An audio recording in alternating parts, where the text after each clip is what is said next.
নমস্কার বন্ধুরা, আবার চলে এসেছি আরেকটি ভীষণ সুন্দর সবজির রেসিপি নিয়ে। আজকে তোমাদের আলু, পটল আর মুগের ডাল দিয়ে ভীষণ সুন্দর একটা সবজির রেসিপি শেয়ার করতে চলেছি। পুরো ভিডিওটা দেখবেন, স্কিপ করবেন না, তাহলে বুঝতে পারবেন না আজকের এই রেসিপিটি ভীষণ সুন্দর এবং প্রচুর ফেমাস একটি রেসিপি, যেটা গরম ভাতের সাথে সাথে রুটি পরোটার সাথে কিন্তু খেতে ভীষণ সুন্দর লাগে। আমি আলু আর পটলের খোসাগুলো আগে ছাড়িয়ে পরিষ্কার করে নিচ্ছি। এরপর আমি পটলগুলোকে একটু গোল গোল চাকা চাকা করে কেটে নেব। যেমন আমরা সচরাচর বাড়িতে সবাই পটল যেইভাবে কেটে থাকি, ঠিক সেই রকমভাবেই আমরা পটল কেটে নিচ্ছি। আর পটলের তরকারি বানানোর জন্য এরকমভাবেই পটলটা কেটে নিলে কিন্তু পটলটা দেখতেও ভালো লাগে আর খেতেও বেশ ভালো লাগে। পটল আর আলু দুটোকেই আমি বেশ ভালোভাবে আগে কেটে একটা বাটিতে আমি জল নিয়ে নিয়েছি, জলের মধ্যে দিয়ে দেব।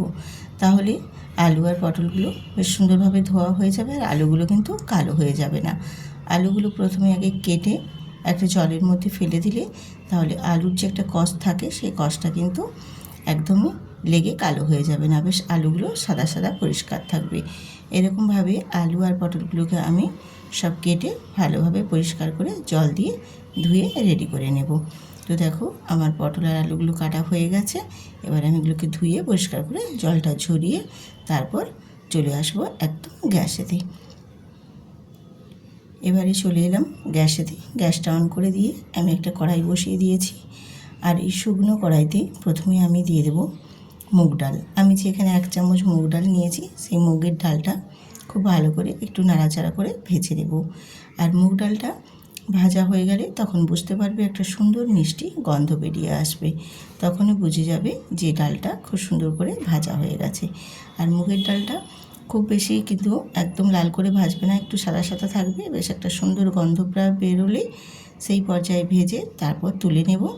তারপর ডালটাকে একটু শিলনোড়াতে গুঁড়ো করে নেব। ডালটা কিন্তু একটু শিলনোড়াতেই গুঁড়ো করে নিতে হবে, তাহলে গুঁড়োটা খুব ভালো করে মিহিভাবে হবে। এরপর আমি ডালটা দেখো ভাজা হয়ে গেছে, তুলে নামিয়ে নেব। ডালটা নামিয়ে নিয়েছি। এরপর আমি ওই কড়াইয়ে দিয়ে দিলাম 2 টেবিল চামচ সাদা তেল। সাদা তেলটা দেওয়ার কারণ হচ্ছে আমি পটল আর আলুগুলোকে প্রথমে আগে ভেজে নেব ভালো করে। পটল আর আলুটা ভেজে নিলে খেতে কিন্তু এই সবজির স্বাদটা আরও সুন্দর আসবে। তার জন্য আলুটা আমি আর পটলটা আগে ভেজে নেব। আমি পটলটা দিয়ে দিয়েছি। পটলগুলোকে দিয়ে একটু নাড়াচাড়া করে আমি এবার পটলের মধ্যে দিয়ে দেব নুন, দেব স্বাদ মতো, আর দেব হলুদের গুঁড়ো। দিয়ে পটলগুলোকে খুব ভালো করে ভেজে নেব। নুন আর হলুদটা দিলে পটলের কালারটাও যেমন সুন্দর আসবে, আর নুনটা দিলে পটলের মধ্যে নুনটা ভেতরে ঢুকবে, খেতে পটলগুলো বেশ ভালো লাগবে। এই কারণে নুন আর হলুদ দিয়ে পটলটা ভেজে নেবেন বন্ধুরা, তাহলে কিন্তু পটলগুলো খেতে আর দেখতে দুটোই বেশ সুন্দর লাগবে। পটলগুলোকে একটু নাড়াচাড়া করে আমি মোটামুটি 40% মতো ভেজে নেব। 40% মতো ভেজে নেওয়ার পর তারপর এখানে আলুগুলোকে অ্যাড করে দেব। দিয়ে আলু আর পটল দুটোকেই বেশ ভালো করে একটু লাল লাল করে ভেজে নেব। তো দেখুন 40% মতো আমার এখানে ভাজা হয়ে গেছে পটলগুলো। এবারে আমি এর মধ্যে অ্যাড করে দেব ডুমো ডুমো করে যে আলুগুলো কেটেছি, সেই আলুগুলো এবারে অ্যাড করে দেব। দিয়ে আলু আর পটল দুটোই ভেজে নেব। আমি রূপা, ব্লগস উইথ রূপা চ্যানেলে আপনাদের সবাইকে স্বাগত জানিয়ে আজকে ভীষণ সুন্দর একটা সবজির রেসিপি আপনাদের সাথে শেয়ার করছি। খেতে ভীষণই সুস্বাদু। এটা রুটি পরোটার সাথেও যেমনি ভালো লাগবে, গরম গরম ভাতের সাথেও কিন্তু ভীষণ টেস্টি লাগবে খেতে। যারা এখনও এইভাবে বানানো হয়নি যাদের, তারা কিন্তু ঝটপট বানিয়ে নিতে পারেন, খেতে ভীষণ ভালো লাগে। আর যদি আজকের এই রেসিপিটা তোমাদের ভালো লেগে থাকে তাহলে অবশ্যই কিন্তু লাইক দিয়ে ভিডিওটি কন্টিনিউ করবেন এবং বন্ধুদের সাথে যতটা সম্ভব শেয়ার করে দেবেন। আমি পটলগুলো আর আলুটা দেখো ভাজা হয়ে গেছে। এবারে আমি আলু আর পটলগুলোকে তুলে নিচ্ছি, আর একটি পাত্রের মধ্যে তুলে রেখে দেব।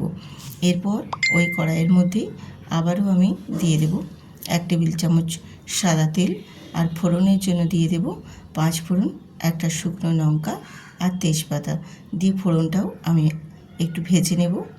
ভেজে নেওয়ার পর কয়েক সেকেন্ড একটু ভেজে নিলে বেশ ফোড়নের মিষ্টি একটা গন্ধ বেরিয়ে আসবে। তখন এখানে দিয়ে দেব একটা মিডিয়াম সাইজের পেঁয়াজের কুচো। পেঁয়াজের কুচোটা দিয়ে পেঁয়াজটাকেও একটু নাড়াচাড়া করে ভেজে নেব। পেঁয়াজটা যখন হালকা ব্রাউন কালার করে ভাজা হয়ে যাবে তখন আমি বাকি উপকরণগুলো এখানে অ্যাড করব। তো তার মাঝে এখানে আমি পেঁয়াজটাকে কিন্তু একটু নাড়াচাড়া করে ব্রাউন কালার করে ভেজে নিলাম। এরপর এখানে আমি অ্যাড করে দেব কাশ্মীরি লঙ্কার গুঁড়ো আর হলুদের গুঁড়ো দিয়ে আবারও আমি পেঁয়াজটা খুব ভালো মতো কিন্তু একটু নেড়ে চেড়ে ভেজে নেব। বেশ পেঁয়াজটা একটু লালচে লালচে পর্যায়ের মতো ভেজে নিতে হবে। এই রকমভাবে পেঁয়াজটা ভেজে নিলে পেঁয়াজের ভাজা হয়ে যাবে আর এই তরকারির কালারটাও কিন্তু ভীষণ সুন্দর আসবে। তেলের মধ্যে যখন কাশ্মীরি লঙ্কার গুঁড়ো আর হলুদটা পড়বে কালারটা কিন্তু একেবারেই অন্যরকম হয়ে যাবে। এরপর এখানে আমি অ্যাড করে দিলাম একটা টমেটোটা দিয়েও একটু নাড়াচাড়া করে নিয়ে এখানে দিয়ে দেব আমি 1 টেবিল চামচ আদা বাটার পেস্ট দিয়ে বেশ ভালো করে মশলাটা একটু কষিয়ে নেব। আর এখানে সামান্য একটু অল্প জল অ্যাড করে দেব, বাটিটা ধুয়ে দিয়ে এখানে আমি খুব ভালো করে মশলাটা কষিয়ে নেব যতক্ষণ না মশলার গা থেকে সুন্দরভাবে একটা তেল রিলিজ হয়ে বেরিয়ে আসছে। সেই পর্যায়ে কিন্তু এখানে কষিয়ে নিতে হবে মশলাটা খুব সুন্দর করে। আর মশলাটা এখানে কষানোর সময় আমি যেহেতু পটলের মধ্যে আগেই নুন দিয়ে রেখেছি সেক্ষেত্রে এখানে সামান্য অল্প একটু নুন দিয়েছিলাম, যেটা স্কিপ হয়ে গেছে যে কোনো কারণে। আমি এখানে আবারও অল্প একটু নুন অ্যাড করে দিয়েছি। দিয়ে দেখো মশলার গা থেকে সুন্দরভাবে কিন্তু তেল রিলিজ হয়ে গেছে। এই পর্যায়ে এবার আমি ভেজে রাখা পটল আর আলুগুলো দিয়ে দিলাম। আলু আর পটলের মধ্যে যেহেতু আমি আগে ভেজে নিয়েছি, ভেজে নেওয়ার সময় কিন্তু আমি নুন দিয়েছি, সেক্ষেত্রে নুনের পরিমাণটা দেখে অল্প একটু আমি আবারও অ্যাড করে দিয়েছি। দিয়ে আলু আর পটলটাকে খুব ভালো করে মশলার সাথে কষিয়ে নিয়েছি। দেখুন এরকমভাবে কষিয়ে রান্না করলে রান্নার টেস্ট কিন্তু ভীষণ সুন্দর আসে। এরপর এখানে আমি দিয়ে দেবো ধনেপাতা কুচি, একেবারে ফ্রেশ টাটকা ধনেপাতা দিয়ে দিলাম। ধনেপাতা দিলে এই রেসিপিটার স্বাদ কিন্তু আরোই সুন্দর আসবে। আর ধনেপাতার যে একটা সুন্দর মিষ্টি গন্ধ থাকে, গন্ধটাও বেশ সুন্দর ভালো লাগবে। দিয়ে নাড়াচাড়া করে আবারও একটু কষিয়ে কুক করে নেব। তারপর এখানে আমি আরও একটি মেন উপকরণ অ্যাড করে দেব, যেটা আমি সবার প্রথমেই আগে মুগের ডালটা ভেজে গুঁড়ো করে নিয়েছিলাম।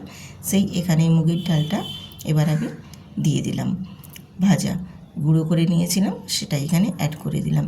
দিয়ে ওই মশলার সাথে আলু পটলের সাথে খুব ভালো করে আবারও নেড়েচেড়ে কষিয়ে নেব। এরকমভাবে কষিয়ে এই আলু পটলের তরকারিটা একবার হলেও বানিয়ে দেখবেন, খেতে ভীষণ টেস্টি হয়। যারা এখনও এইভাবে মুগের ডাল দিয়ে আলু পটলের রেসিপিটা ট্রাই করেনি তারা অবশ্যই কিন্তু একবার হলেও ট্রাই করে দেখবেন, খেতে অসাধারণ লাগে। কেউ বুঝতেই পারবে না এটা কি দিয়ে বানানো হয়েছে, সবাই জিজ্ঞাসা করবে এটা কিভাবে বানিয়েছো, আপনার প্রশংসাও করবে যে এটা কীরকমভাবে রেসিপিটা বানিয়েছেন, সবাই জানতে খুঁজবে, এতটা সুন্দর হবে। এইভাবে পটল আর আলু মুগের ডাল দিয়ে একটিবার রান্না করে তোমরা টেস্ট করে দেখো, তারপর বুঝবে যে সত্যি এর স্বাদ অতুলনীয়। তারপর আমি এখানে পরিমাণ মতো জল দিয়ে দিয়েছি, 2 বাটি মতো, দিয়ে একটু খুব ভালো করে ফুটিয়ে রান্না করে নেব মিনিট 5-7 মতো। মিনিট 5-7 পরে দেখো বেশ তরকারি গ্রেভি হয়ে গেছে আর সুন্দরভাবে দেখো একটা তরকারির পুরো হয়ে গেছে। ঠিক সেই রকম পর্যায়ে একদম গ্রেভিটা রেডি হয়ে গেছে। আমি তোমাদের একটা আলু কেটে দেখিয়ে দিচ্ছি যে আলুটাও বেশ সুন্দরভাবে সেদ্ধ হয়ে গেছে। ঠিক তরকারির গা মাখা করেও একদম রেডি হয়ে গেছে। দেখো তরকারির কালারটাও কিন্তু বেশ সুন্দর হয়ে একদম পারফেক্ট রেডি হয়ে গেছে। ঠিক এই পর্যায়ে এবার আমি এখানে অ্যাড করে দেব সামান্য অল্প একটু চিনিটা দিলে এর তরকারির স্বাদটা কিন্তু আরও সুন্দর বাড়িয়ে তুলবে। আর দিয়ে দেবো সবশেষে একেবারে 1/2 চামচ ঘিটা দিলে এই রেসিপির স্বাদ আরও বেশি সুন্দর হবে এবং খেতে ভীষণ টেস্টি হবে, স্বাদটা অন্যরকম একটা আসবে, এত সুন্দর লাগবে খেতে কেউ বুঝতেই পারবে না যে এটা পটল আলুর তরকারি। এত সুন্দর একটা ফ্লেভার, মিষ্টি গন্ধ বেরিয়েছে, ভীষণ সুন্দর। যারা না এখনও ট্রাই করেছো বন্ধুরা তারা অবশ্যই ট্রাই করুন, খেতে ভীষণ ভালো লাগবে। ভীষণ টেস্টি। রুটি পরোটার সাথে সাথে গরম ভাতের সাথেও কিন্তু ভীষণ জমে উঠবে, এত সুন্দর একটা রেসিপি। আমার এই রেসিপিটি দেখো পুরো কমপ্লিট হয়ে গেছে। এবার আমি এটাকে নামিয়ে নেব। গ্যাসটা অফ করে দিয়েছি, দিয়ে এবার কয়েক সেকেন্ড মতো আমি একটু ঢাকনা দিয়ে স্ট্যান্ডিং টাইমে রেখে দিয়েছিলাম। তারপর তোমাদের দেখিয়ে দিচ্ছি কালারটা কতটা সুন্দর এসেছে। দেখুন দেখতে কত সুন্দর লাগছে, ভীষণ সুন্দর একটা রেসিপি। যদি ভালো লেগে থাকে অবশ্যই কিন্তু চ্যানেলটিতে সাবস্ক্রাইব করে বেল আইকনটি প্রেস করে দেবেন। আমার পুরনো বন্ধুরা সবাই জানে, সবাই আমার পাশে থাকবে, কিন্তু যেসব নতুন বন্ধুরা আজকে আমার ভিডিওটিতে ভিজিট করেছো তারা অবশ্যই চ্যানেলটিতে সাবস্ক্রাইব করে বেল আইকনটি প্রেস করে পাশে থাকবেন। আবার আসবো আরেকটি নতুন রেসিপি।